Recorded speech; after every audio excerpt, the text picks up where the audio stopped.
experiencia de mucho nivel y que sin lugar a dudas podrán ilustrarnos vastamente sobre los avances y desafíos de la cooperación sur-sur de la Argentina en esta ocasión, en la que estamos todos reunidos, que por supuesto de alguna forma hubiésemos preferido desde Soft Power que fuese presencial, pero bueno, el contexto de público conocimiento no lo permite, así que aquí estamos mediante Google Meet en el mundo virtual. Y habiendo hecho las respectivas introducciones, Valeria, te cedo la palabra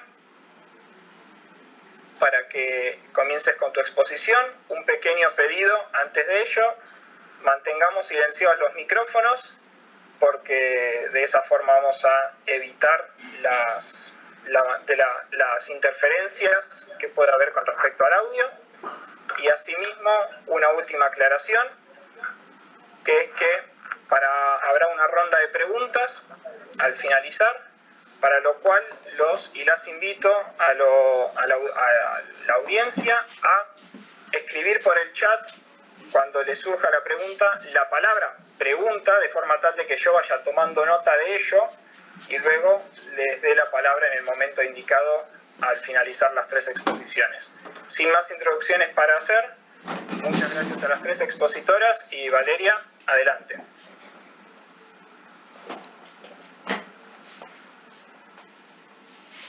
Ruido sostenido. Me parece se corta. Perdón.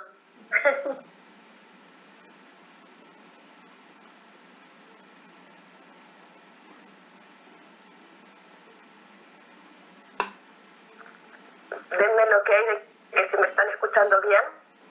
Sí. Lara, que decías que no se oía.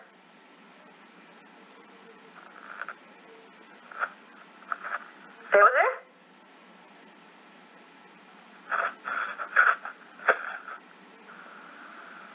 Perfecto, gracias por el feedback. Bueno, como decía Federico, muchas gracias por la iniciativa.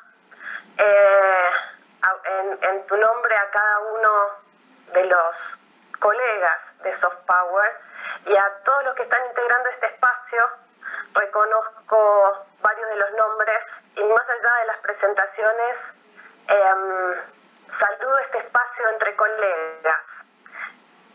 Eso es lo que somos.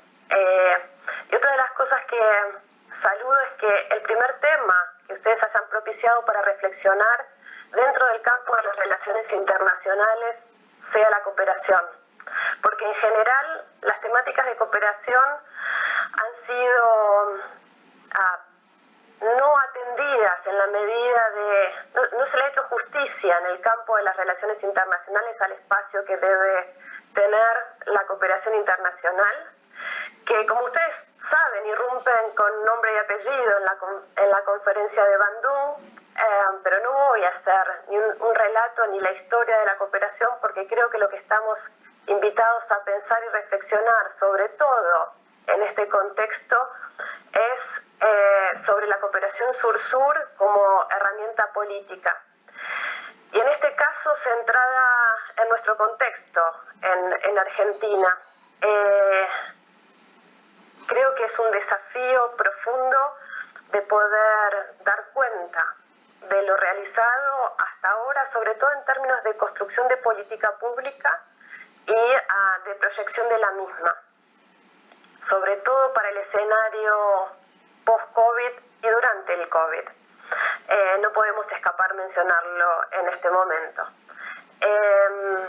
Agradezco también que pueda compartir este espacio de diálogo con compañeras de trabajo, que no voy a decir cuántos años hace ya que estamos juntas, pero que compartimos no solo la reflexión sobre la cooperación, sino la práctica, y eso también hace que nuestra mirada sobre la misma quizás tenga distintos condimentos. Para ir al punto y para poder focalizar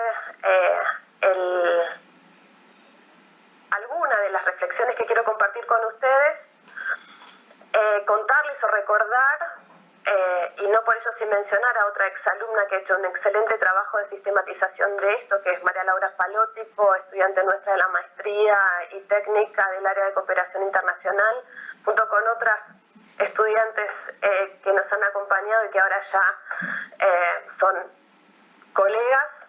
El nacimiento del FOAR data del Fondo Argentino de Cooperación Internacional, espacio privilegiado para coordinar la cooperación técnica al desarrollo de Argentina.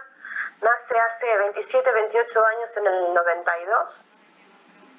Y según cuentan, o nos han contado, y habría que profundizar en este origen, está relacionado con, bueno, por supuesto, con un cambio en el contexto nacional y regional, pero sobre todo con una relocalización de fondos destinado, creo que no equivocarme, a la OEA para asignar cooperación y redestinar esos fondos para pensar qué, cómo y qué hacer con la cooperación técnica al desarrollo como parte sustantiva de la cooperación argentina en el marco de su política exterior.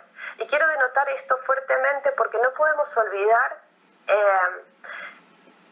ya sea como parte sustantiva de la política, como lo decía antes, o como un instrumento, que este es el origen con lo cual podemos decir que Argentina ha transitado una ya larga historia con relación a la cooperación sur-sur. Desde ese momento hasta ahora, el grado de institucionalidad, que es uno de los temas que Ale seguramente va a abordar del FOAR, no ha crecido.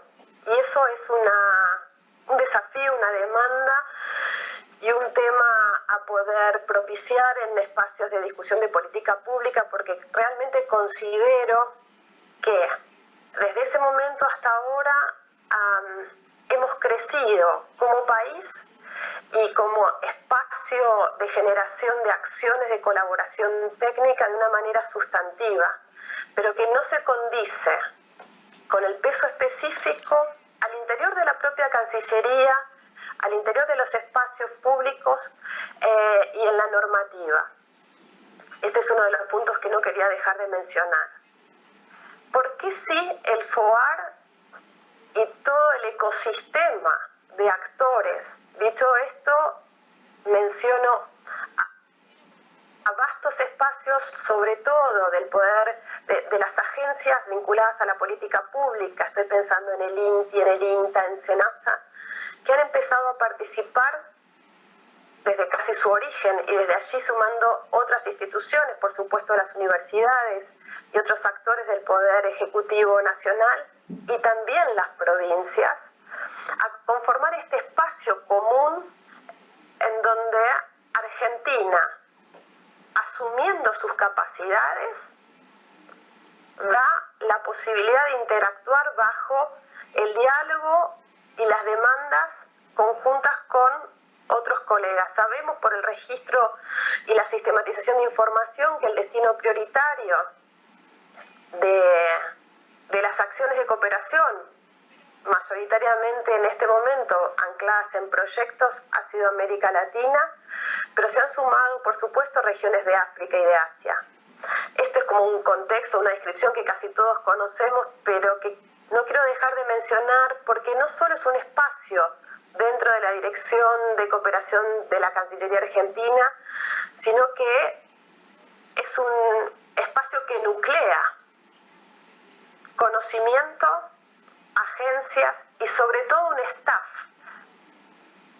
Mujeres, muchas mujeres, esto también hay que denotarlo, y hombres comprometidos con el ejercicio de la cooperación internacional que han creado vínculos, historia y han trascendido a distintos momentos políticos específicos y de la política exterior, haciendo que Argentina ocupe un lugar relevante respecto a los diálogos regionales y globales vinculados a la cooperación sur-sur, que no se condicen con la relevancia institucional o en los organigramas que esto tiene. Era parte de esta distribución de roles que nos hemos hecho con Ale y con Lara, que yo quería fuertemente denotar. Es algo por lo cual venimos bregando Creemos que Argentina puede jugar un rol mucho más relevante si pudiera darle mayor institucionalidad y si dentro de esa institucionalidad este espacio anclado en el FOAR, pero probablemente fortalecido con otras implicancias normativas y de jerarquía institucional, pudiera ser el espacio en donde converjan las distintas iniciativas, actividades, acciones, proyectos y planificación de la cooperación sur-sur que exceden los que están registrados, articulados y cuidados desde el FOAR, pero que en esto que ya es remanido, que lo he mencionado varias veces, la cooperación sur-sur en Argentina está balcanizada, como muchas de las acciones políticas, y que si hubiera un espacio de convergencia, en el sentido en que ustedes los plantean, la potencialidad de la cooperación sur-sur, la voz, la presencia y el diálogo al interior del país y sobre todo en el marco de una política exterior puede dar un peso específico mucho más relevante del que tiene.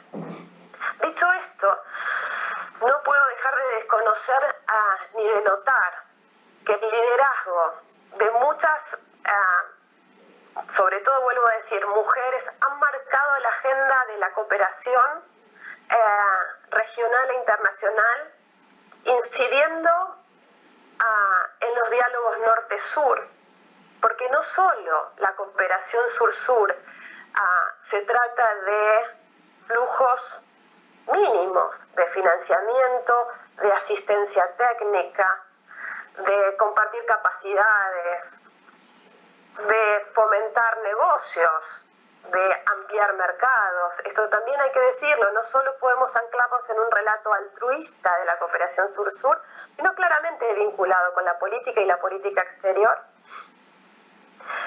Pero considero que más allá de lo cuantitativo en cuanto a cantidad de proyectos, a grado de institucionalidad, a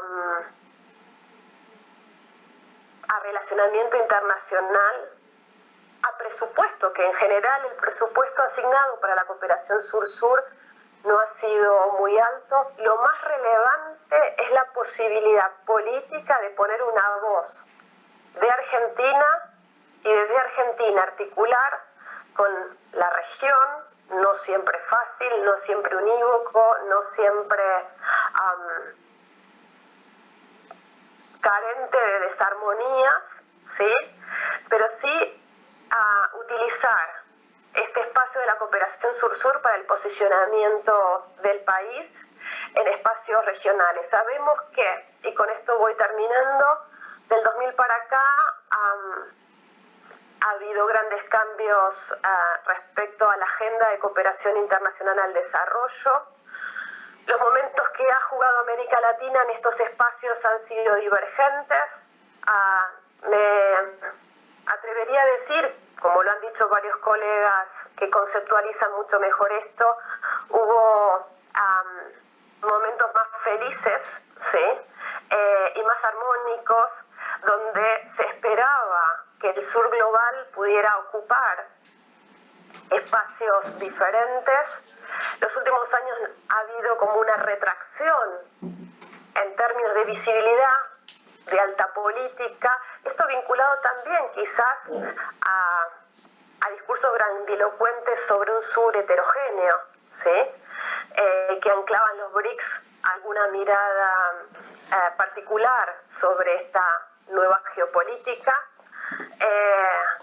Invito a ser nuevamente modestos y poder pensar en el corto y mediano plazo en un escenario internacional duro, complejo, con muchísimos problemas vinculados a la economía, y en este momento, en lugar de pensar en las dificultades que esto puede atraer, que esto sea una oportunidad para reposicionar a la cooperación sur-sur y Argentina en este escenario, iniciando quizás internamente una mayor articulación y una preponderancia política dentro de la agenda de política exterior de nuestro país. Espero no haberme excedido demasiado con el tiempo. Quedo abierta a las consultas. Lo que quiero destacar y sintetizar es que Argentina es un actor fuerte y lo ha sido, y hay un espacio y un desafío de poder sostener y fortalecer esa posición, que deberíamos encomendarnos, poder sistematizar mejor todas las actividades y acciones de cooperación sur-sur que distintos actores públicos, privados y la sociedad civil hemos emprendido y podemos emprender, y otorgar un rango de mayor jerarquía y nitidez que permita desbalcanizar la cooperación y reposicionar o fundamentar el rol de Argentina en los espacios multilaterales. Vuelvo a decir, no solo por los flujos ni por la cantidad de proyectos, sino por las capacidades que podemos compartir y lo que esto puede implicar. Y ahí sí, con una mirada no egoísta de la cooperación, sino pensando claramente en la necesidad de desarrollo, en la necesidad de diálogo, en la necesidad de armonía, en la necesidad de atender los problemas globales con respuestas comunes. Así que, bueno, estas reflexiones un poco descoordinadas, que espero que les hayan servido para recordar lo que venimos diciendo hace muchos años en varios espacios, pero el espacio más privilegiado que creo que todos tenemos son las aulas. Pensemos que este es un espacio propiciado por nuestros estudiantes o ex-estudiantes, y asumimos que la mayoría de ustedes se sienten hoy en un aula de la UNSAM, y eso me llena de orgullo. Gracias, Nicolás, y en voz al resto quedo a disposición, y le cedo la palabra a Alejandra, que siempre es mucho más pertinente y organizada en sus exposiciones que yo. Gracias otra vez, y lo sigo escuchando con muchísima atención.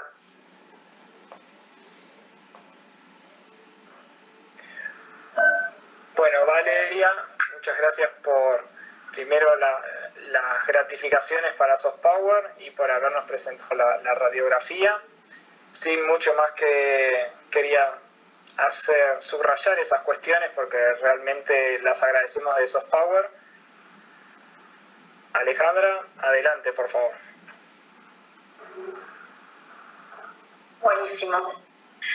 Bueno, la verdad que sumamente contenta de poder compartir estos espacios que nos sacan un poco de casa y hacen como que hacemos de cuenta que nos encontramos.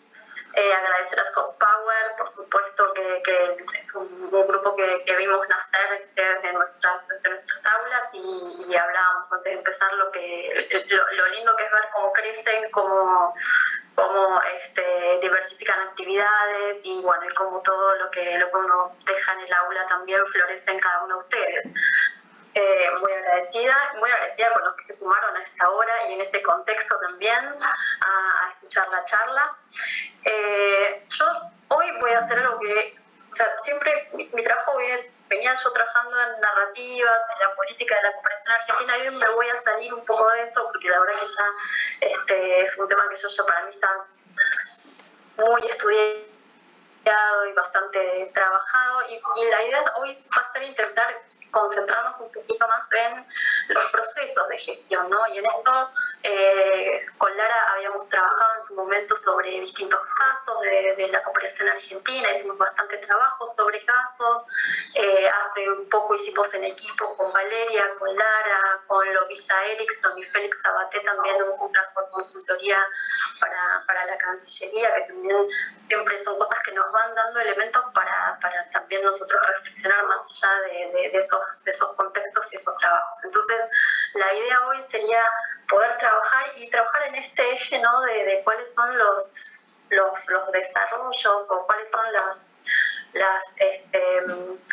fortalezas que Argentina ya fue construyendo y también cuáles son los desafíos que tenemos pendientes en esto, ¿no? Entonces, me voy a concentrar por ahí y también una aclaración, ¿no?, que me parece válida sobre esto, ¿no? Cuando uno habla de procesos de gestión, estos procesos de gestión son mutuamente constitutivos de la política, ¿no? Entonces, siempre hay un vínculo entre esto de las prácticas y la política, ¿no? Me parece que no hay que pensar, que creo que en algunos casos se ha pensado esta cosa de, bueno, se puede hacer algo técnico. En realidad, todo lo técnico implica algún relato político.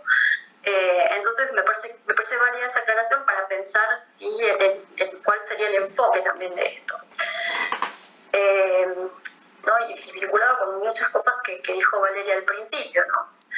Entonces, voy a llamar la atención sobre algunas cuestiones, seguramente van a quedar otras afuera, pero la idea es abrir discusión. También tenemos participantes de la Cancillería, así que creo que puede haber un debate muy interesante sobre esto, ¿no? Porque hay actores participantes de esto y me parece interesante también escucharlos. Cuando llegue el momento de las preguntas y el debate, me parece que va a ser muy rico eso. ¿Cómo es para empezar a trabajar sobre esta idea de cuáles son los procesos de la gestión? Es importante entender primero que hay un proceso, ¿sí?, para que los países presenten sus proyectos a la cooperación argentina, ¿no? Entonces hay un procesos de diseño y un proceso de selección de proyectos, ¿no?, que está muy estandarizado. O sea, hay un proceso que empieza con una demanda en algún país, hay un proceso para que esa demanda se presente a partir de un formulario. Ese formulario tiene alguna intervención en la embajada argentina en el país, que hace una primera mirada de eso después, una vez aprobado, se remite a la Cancillería termina de articularse en el área de la Dirección de Cooperación Internacional. Hay una unidad, que es la unidad de FUAR, que es la que se ocupa de esto. Y ahí se analiza la demanda y se busca, así, en este ecosistema que mencionaba Valeria de actores, quién podría satisfacer esa demanda, ¿no? Y después, sí, una vez que eso avanza, también hay una instancia, que es una instancia política, que es las reuniones mixtas de cooperación, que es el espacio donde Argentina se sienta con el otro país y definen, ¿sí?, cuáles son los proyectos que se van a trabajar conjuntamente, ¿no? Un poco para que vean cuál es el proceso y que tengan dimensión en que hay varios actores, ¿no? Hay organizaciones, hay ministerios, dedicados a temas sectoriales, ¿no? Ministerio de Salud, Ministerio de Agricultura, que trabajan esa solicitud, y hay unas cancillerías o a las áreas responsables de cooperación, que según el país varía, a veces no está dentro de la Cancillería, a veces es una agencia, a veces es una agencia que tiene más que ver con la planificación del desarrollo. Ahí hay otra instancia política que se juega, ¿no?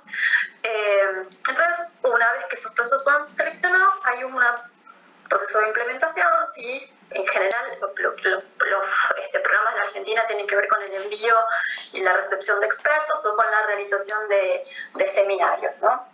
En general, la mayoría de los proyectos que hace la Argentina tienen que ver son implementados por agencias de gobierno, por universidades, y en algunos casos también algunos otros actores que no son actores de gobierno, ¿no?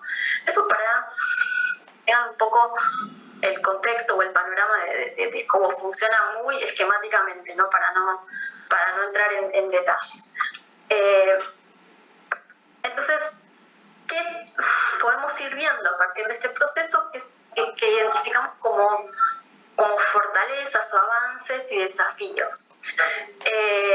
En primer lugar, es que en Argentina, así como en toda la región, lo que se observa es que las capacidades institucionales se han fortalecido en el último tiempo.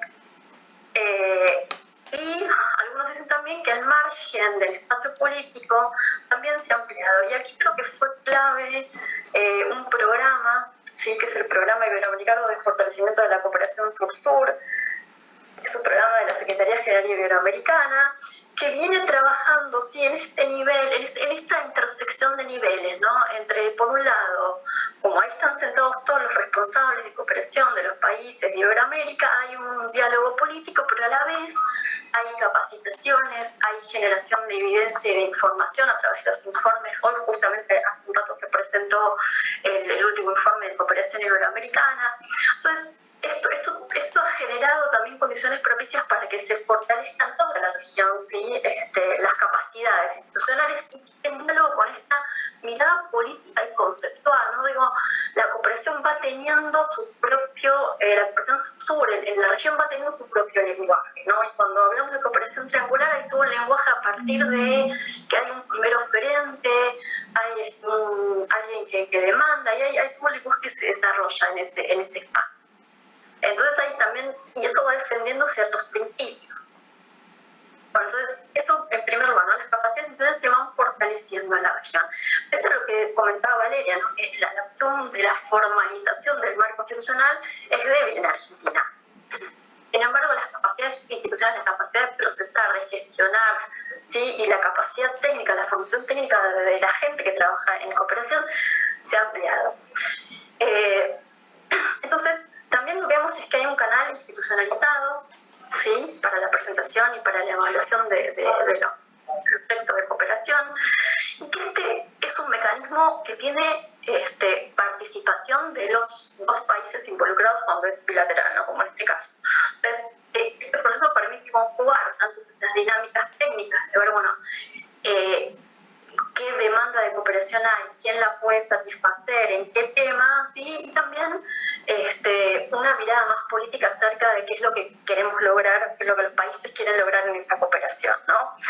Sin embargo, también este mecanismo que les cuento, ¿no? Que tiene toda una secuencia formal, también abre espacio, digo, es bastante flexible como para que haya otras maneras de que aparezcan proyectos de cooperación. Y esto me parece interesante señalarlo porque lo que hay también es una tradición de distintas agencias, ¿no?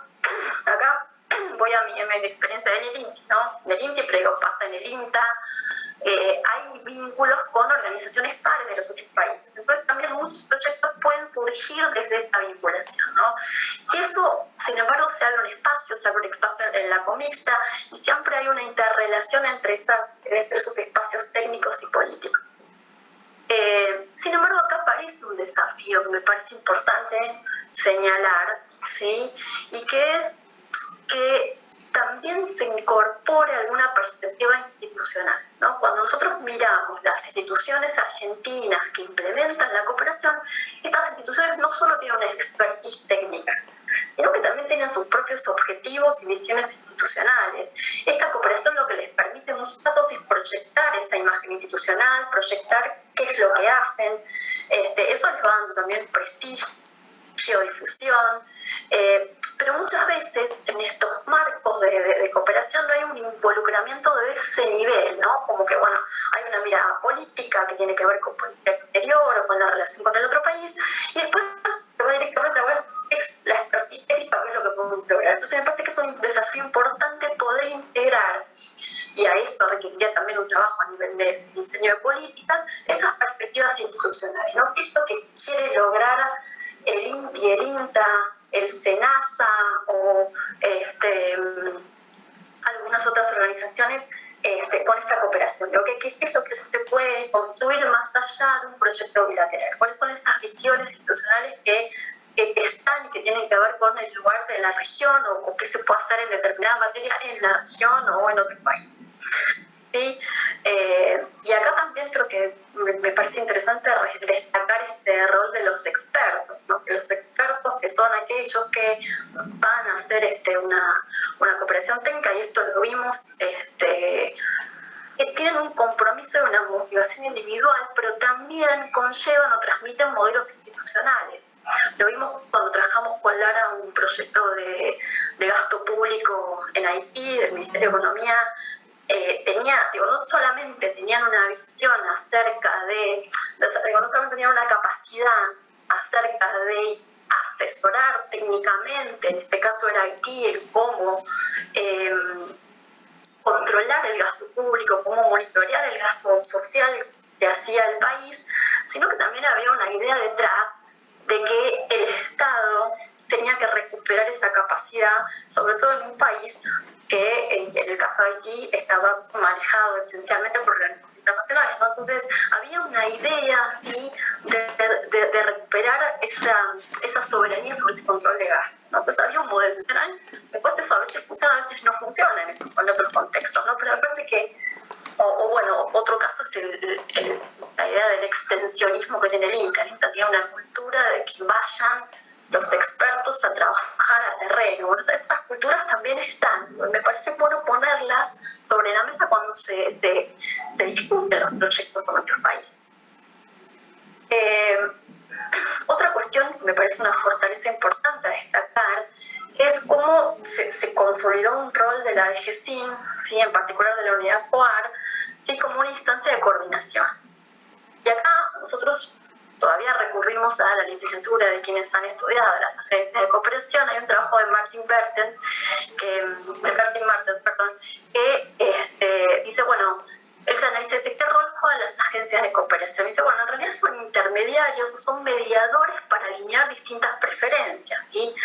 Ya sea dentro de los donantes o entre donantes y receptores. Y aquí me parece que el rol de la Cancillería es, sobre todo de la unidad que lleva a jugar, es clave para alinear estas preferencias, pero también para armonizar lenguajes, para definir cuáles son los objetivos.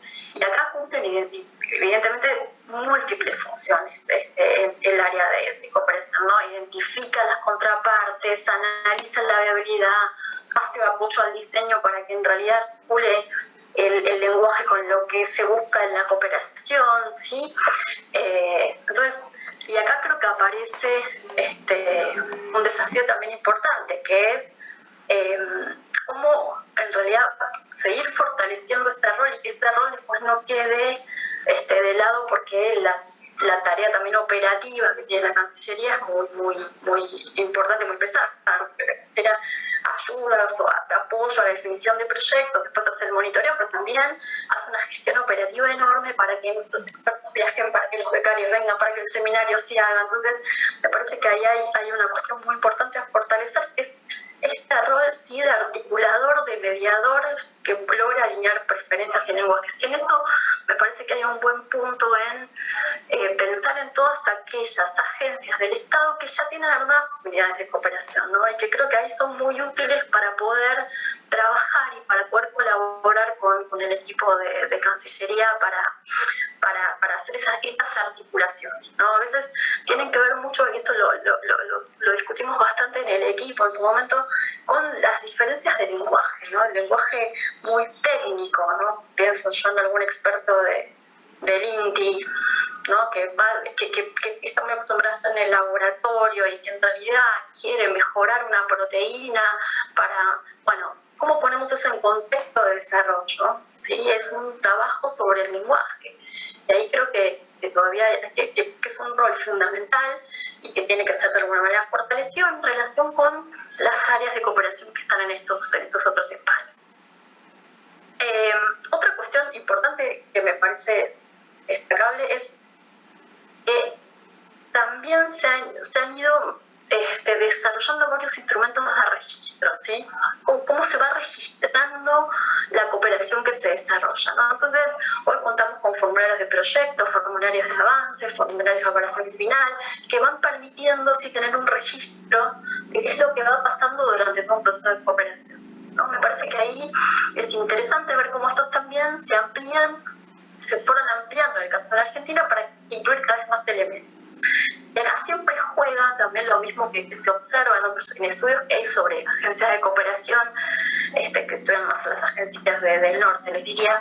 Hay un trabajo interesante en ver cómo también estos contenidos, estos instrumentos, van variando de acuerdo a cuáles son las ideas y normas que van apareciendo a nivel global, ¿no? Entonces, nuestro formulario incorpora algo sobre los ODS, pero también incorpora género y derechos humanos como perspectiva, ¿sí? Entonces, esos instrumentos se van ampliando, ¿sí? Y eso no quiere decir, y acá viene, creo, el gran desafío es que todo el mundo sepa llenar eso, ¿no? de vuelta, hay una brecha a veces del lenguaje de la cooperación que viene muy ligado a este desarrollo de normas e ideas a nivel global sobre la cooperación y sí, un lenguaje más de tipo técnico.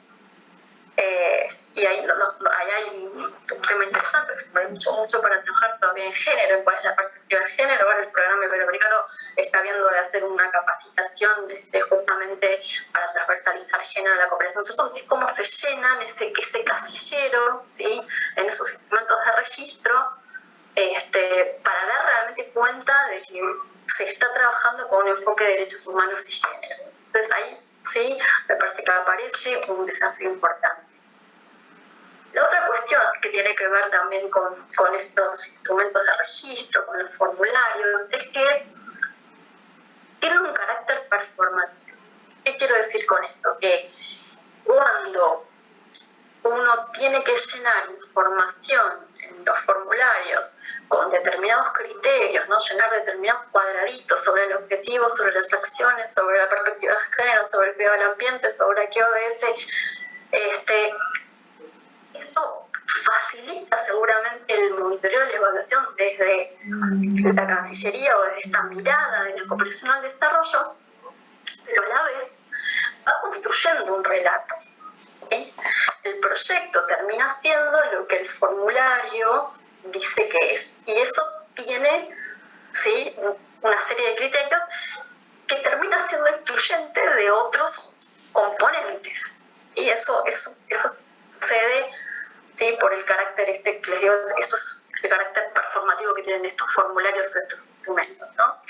Entonces quedan elementos fuera, sí, que podrían aportar una visión más amplia de lo que pasa en los proyectos del proceso de cooperación. Entonces creo que ahí hay también un desafío importante, ¿sí?, en cómo pensar en estos instrumentos para que nos den la posibilidad de hacer un monitoreo y un seguimiento, y a la vez ser lo suficientemente permeables a captar, ¿sí?, cuál es la historia que se va a desarrollar. Eso, bueno, en cuanto a algunos elementos que quería destacar. Y ahora sí, me parece que hay algunos otros desafíos que nos presenta la situación actual, ¿no? Y creo que el COVID-19 y todo lo que está pasando con la cooperación, y que estamos haciendo, hay webinars y discusiones todo el tiempo acerca de la poca voluntad de los países a cooperar, de la debilidad del multilateralismo, ¿no? Hay un montón de cosas. Me parece que esto nos pone ante la necesidad de pensar nuevos formatos, ¿sí? Y la cooperación sur-sur puede ir más allá de este modelo de proyecto, ¿sí?, y avanzar más hacia la idea de coordinación de acciones. Y ahí hay plataformas de nivel regional que se pueden usar, o los mismos organismos internacionales pueden ser muy buenas plataformas. Sería muy difícil pensar en la cooperación como una coordinación de políticas en un contexto donde la región es muy heterogénea en cuanto a sus perspectivas políticas, pero sí se podría pensar en coordinación de acciones, ¿sí?, como la generación de datos, como compartir información sobre qué impacto van teniendo distintas políticas públicas en una situación que tiene muchas dimensiones, no solo la dimensión de salud, sino también qué pasa con la economía, qué pasa con la psicología de la gente, qué pasa con la educación, ¿sí? Entonces es un momento, ¿sí?, para compartir eso. Por otro lado, también nos pone sobre la mesa que hay algunas cuestiones muy importantes que tiene la cooperación sur-sur tal como viene funcionando. Y es que es una cooperación que contribuye a desarrollar capacidades. Y el desarrollo de capacidades es clave, sí, en una situación de crisis, sobre todo si miramos el sistema de salud. El desarrollo de capacidades en el área de salud en este caso, pero podría ser en cualquier otro área, es clave para poder llevar adelante esta crisis. Entonces, ahí también hay un capital que hay que aprovechar y hay que visibilizar mucho más. Y que ser conscientes de que cuesta mucho construir, ¿sí?, que son construcciones a largo plazo y que un día se necesitan, pero a veces cuando se inicia no se prevé que se necesitan.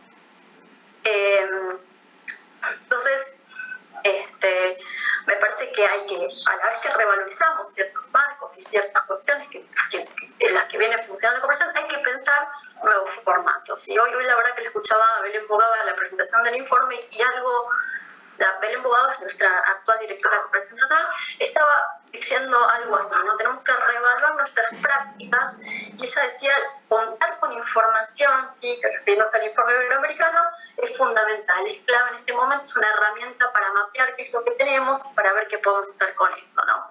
Entonces, quisiera cerrar la presentación con esta idea, ¿no? De revalorizar lo que tenemos, pero pensar en que en algunas situaciones queda corto y que tenemos que tener nuevos marcos y nuevas articulaciones y nuevos formatos, ¿sí? Para poder afrontar situaciones como la de hoy y que se orienten sobre todo a una acción colectiva y coordinada. Y con eso cierro.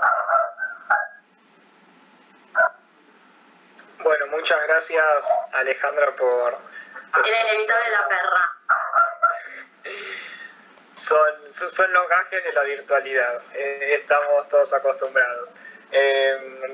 Decía, muchas gracias por la presentación, la verdad es que es notable la organización que hubo entre ustedes tres detrás sobre el esquema de las presentaciones y cómo se van completando, así que la verdad que de mi parte también felicitaciones por ello y hace a la charla y exposiciones en sí mucho más organizadas y entretenidas, así que bueno. Lara, adelante, por favor.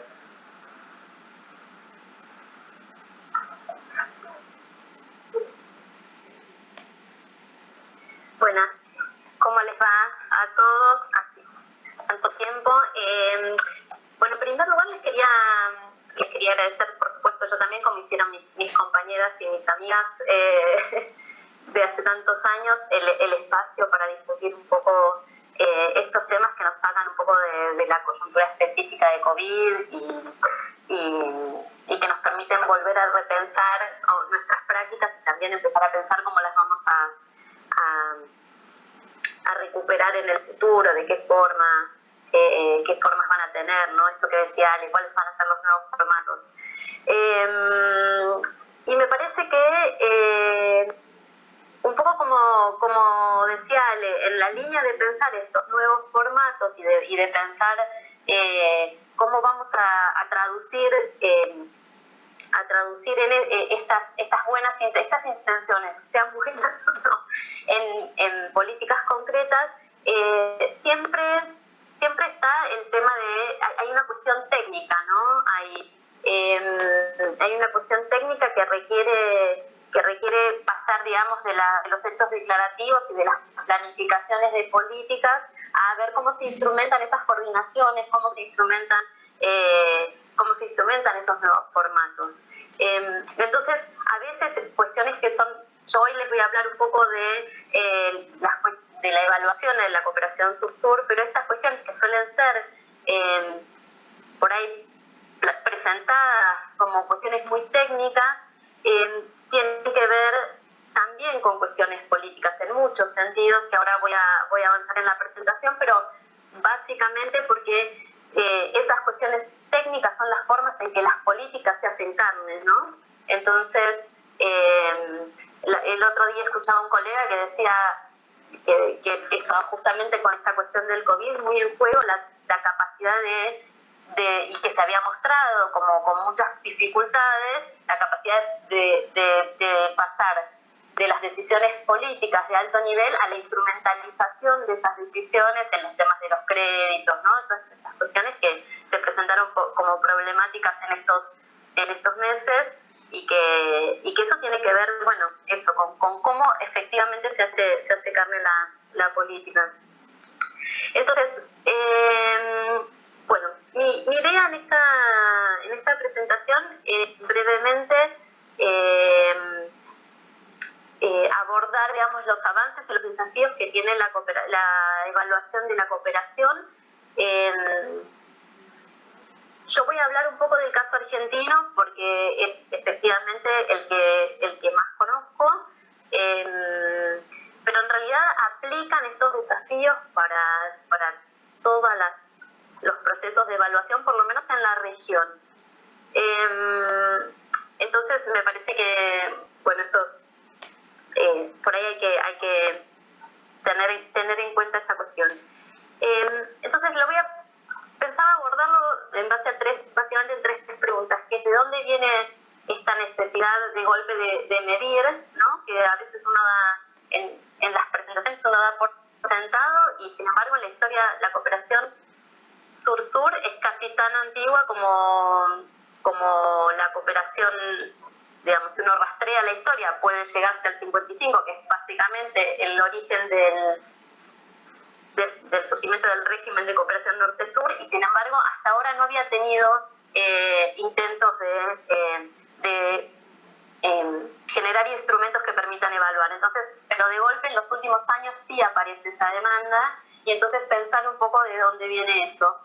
Después hablarles un poco de los desafíos que nosotros experimentamos. Nosotros el año pasado colaboramos con la Cancillería, lo dijo Ale, para realizar un diseño de una metodología para el FOAR,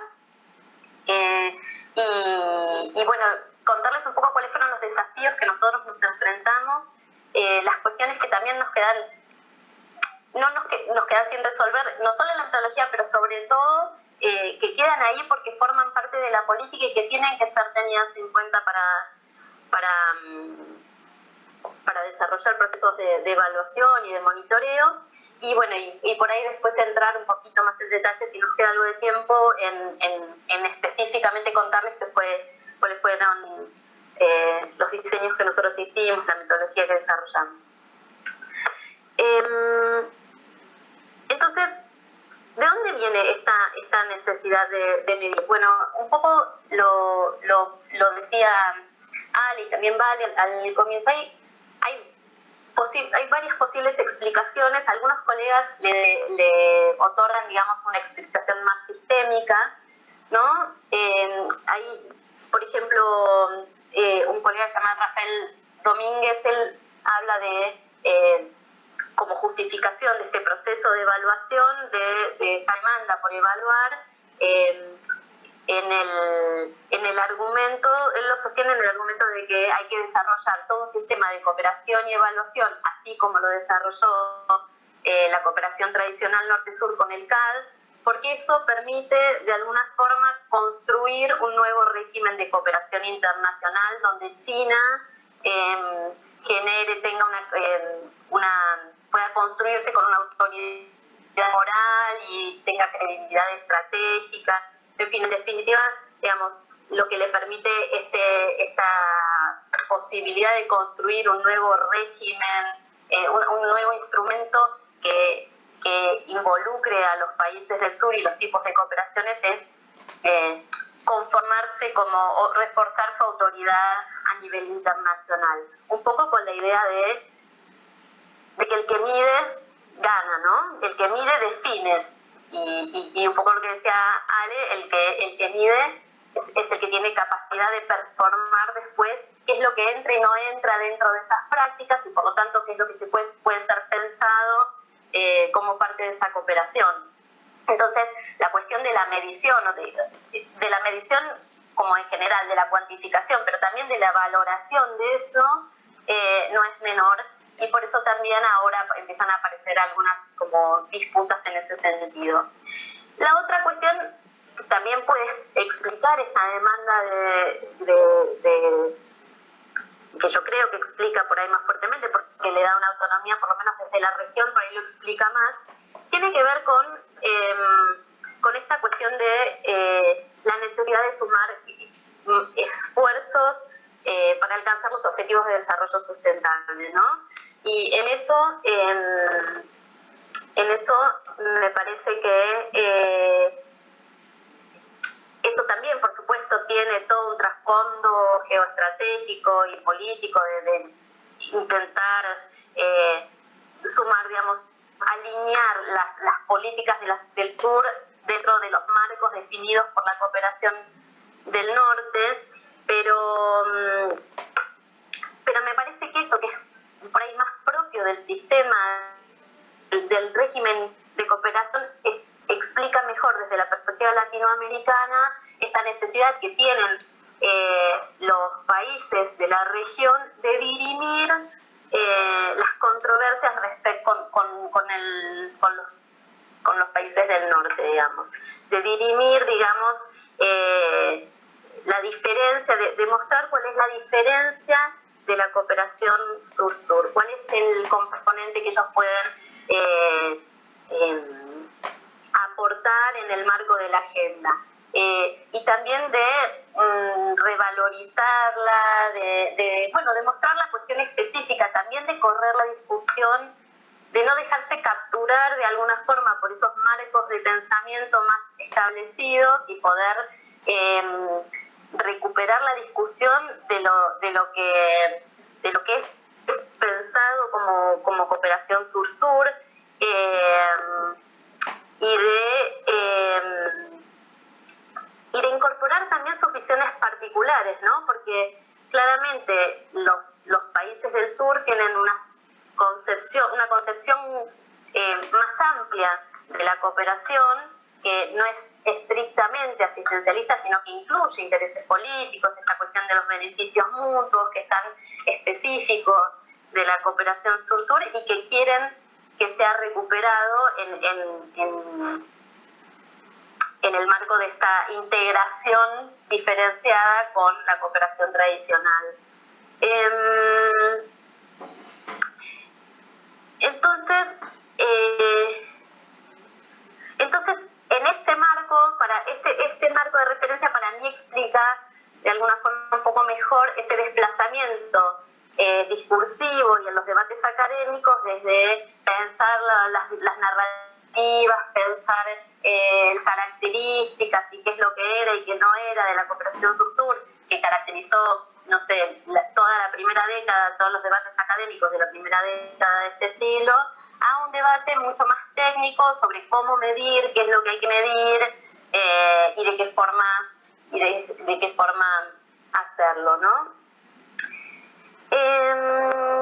Bueno, eso me parece como marco general. Después, específicamente, está confrontados con la necesidad de medir, en general, la cooperación sur-sur por su propia heterogeneidad y por estas cuestiones que hemos ido planteando de una falta de consenso respecto de qué es lo que específicamente involucra, presenta una serie de desafíos para desarrollar cualquier metodología, que es, en principio, en primer lugar, esta idea de que no hay una única definición de cooperación sur-sur, hay algún acuerdo regional respecto de la cooperación técnica, pero también la cooperación sur-sur es más amplia y entonces involucra la cooperación económica en muchos países, involucra intereses, involucra un montón de cuestiones, y me parece que esa falta de definición, que es lo que es y está bien, no es que creo que haya que avanzar en una definición,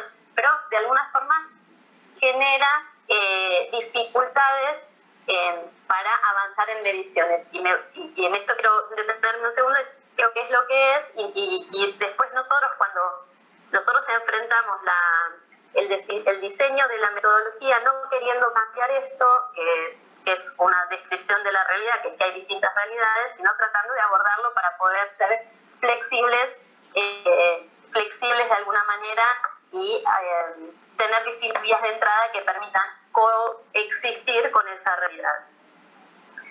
Luego, la otra cuestión que es central tiene que ver, y que no es menor, es para qué se necesita la información, ¿no? O sea, ¿para qué queremos evaluar? ¿Para qué quieren evaluar los países? Y en esto, porque se habla siempre de una forma como muy, muy general sobre la necesidad de evaluar, pero no todos los países, no todos los actores dentro de este ecosistema del que hablaban mis compañeras tienen las mismas intenciones, no todos necesitan la información para el mismo tipo de cuestiones.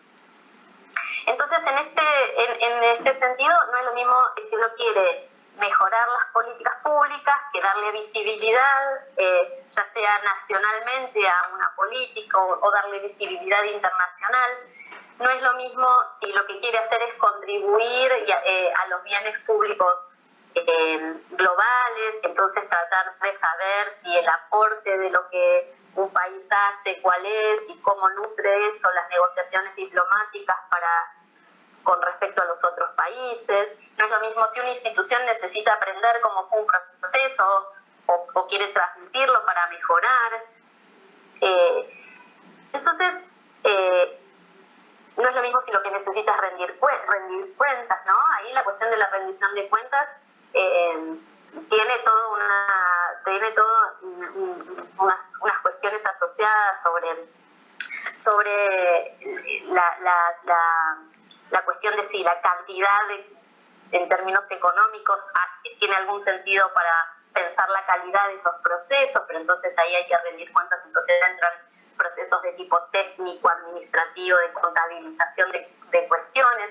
En fin, el punto aquí que quiero subrayar es que definir o tener en cuenta los distintos posibles objetivos para avanzar en una medición es importante porque no hay un acuerdo y de vuelta no tiene por qué haberlo respecto de lo que necesita cada actor para evaluar, ¿sí?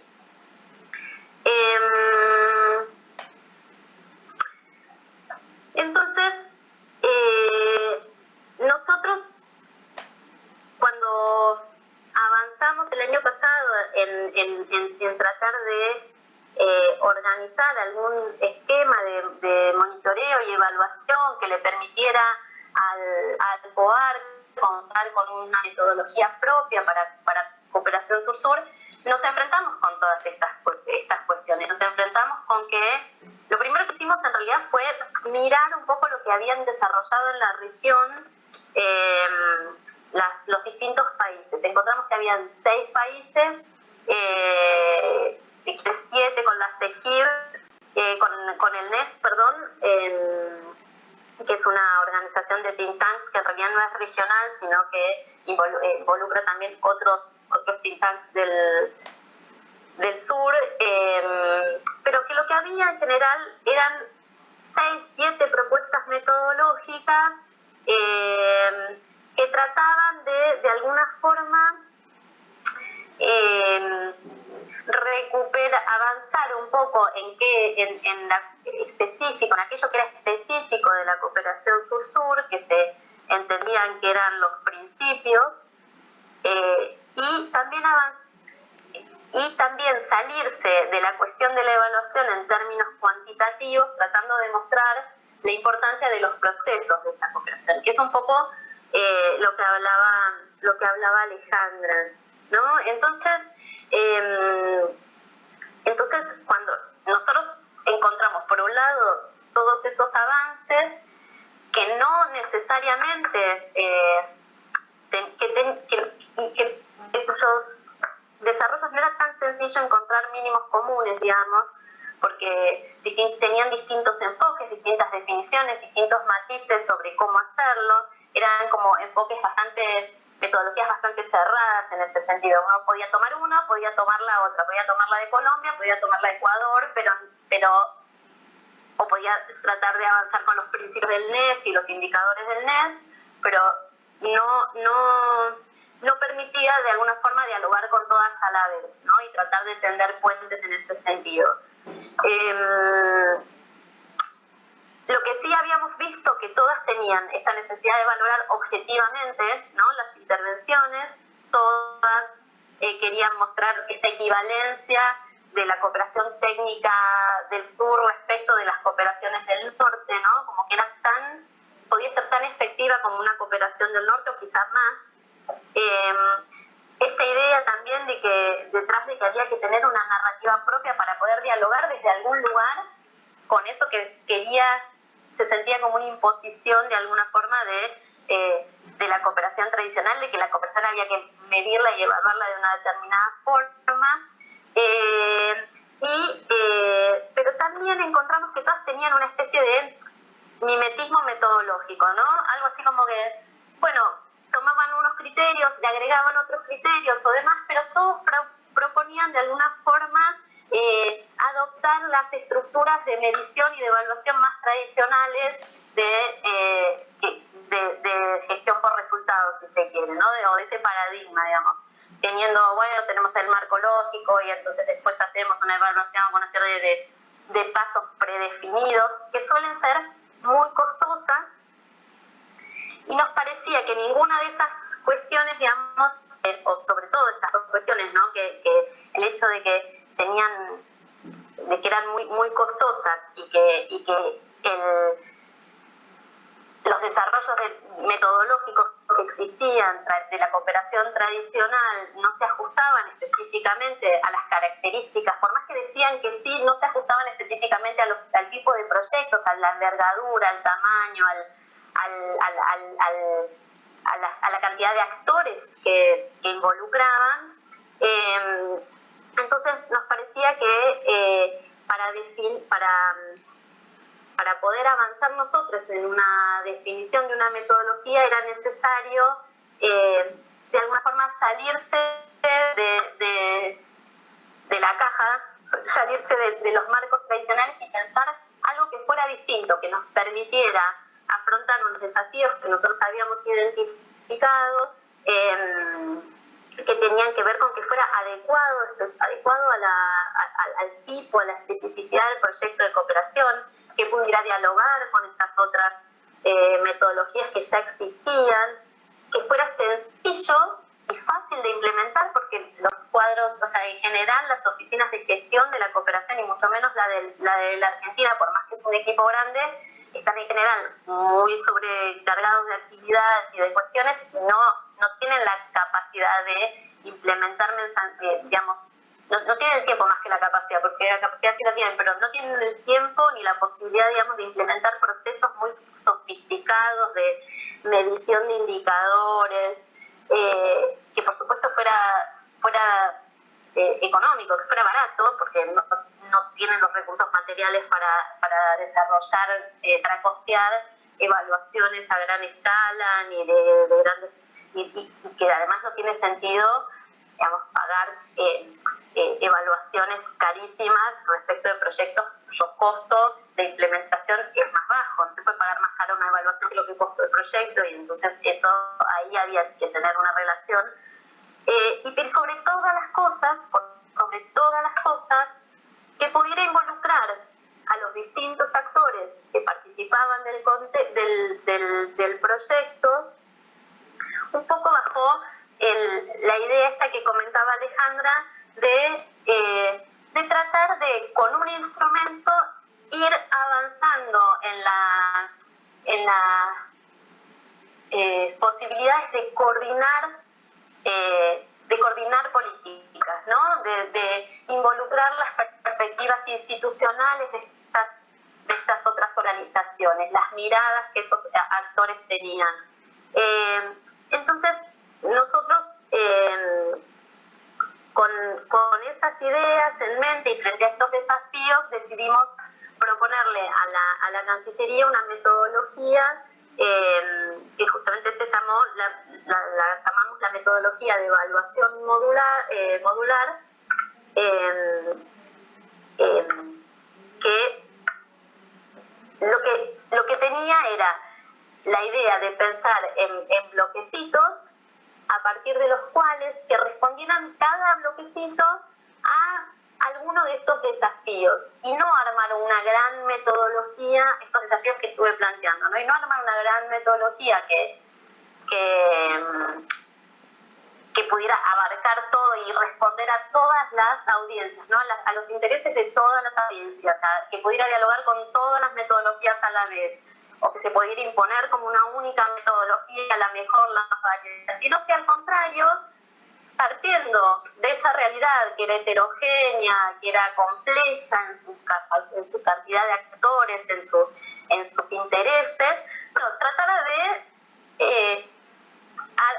armar evaluaciones que sirvieran a medida de cada uno de esos intereses. ¿Y cómo lo hicimos? Pues pensamos en pequeños bloquecitos, tipo bloquecito de Lego, que en principio la propuesta inicial tiene que ver con unos criterios que de alguna forma hemos identificado que dialogan con las metodologías tradicionales y también con las metodologías de la cooperación social planteadas, que tienen que ver con la pertinencia, la eficacia, la eficiencia, la horizontalidad, el beneficio mutuo, género también, como otra de las cuestiones, desarrollo de capacidades, en fin, distintos bloques, pero no una metodología. Cada uno de esos bloques sí cerrados en sí mismo, con una serie de indicadores que se pudieran medir fácilmente y casi haciendo casi como si fuera un checklist de sí, no, o completando algunos datos cuantitativos, pero sencillos de armar y sencillos de registrar, que en el registro de los datos participaran los distintos actores, y que después esos bloques se pudieran combinar entre ellos o con distintos bloques futuros para poder justamente tender se pudieran combinar en módulos para poder justamente tender esos puentes de coordinación con los otros mundos, ¿no? Y también de coordinación que le sirviera a la política, a la alta política y a la diplomacia, pero que le sirviera al técnico que tenía que implementar la cooperación específica, el proyecto de cooperación específico. Bueno, me he extendido por ahí más de lo que me correspondía, así que me voy a llamar silencio y voy a dejar el espacio a ustedes. Muchas gracias por escucharme.